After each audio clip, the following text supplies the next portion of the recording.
How to set a timer on iPhone. In this video, guys, I'm going to be walking you through on how you can set a timer on iPhone. So the first step is for you to go ahead and look for an application called Clock.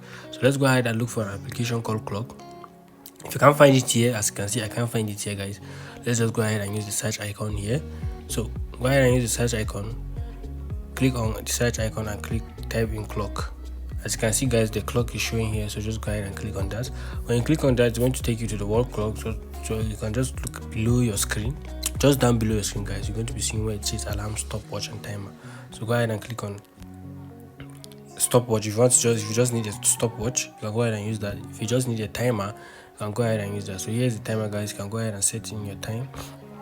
So when you're setting your time, when the time ends, you can go ahead and select what you want it to do. So as you can see, for me, it's just stop playing my music. We can go ahead and play with this. These are sounds that you can use when your timer elapses, or you can go ahead and just use it to stop playing your music or something on your phone. So I hope this video is helpful. If this video is helpful, don't forget to click the like and subscribe button to support the channel. See you on the next one.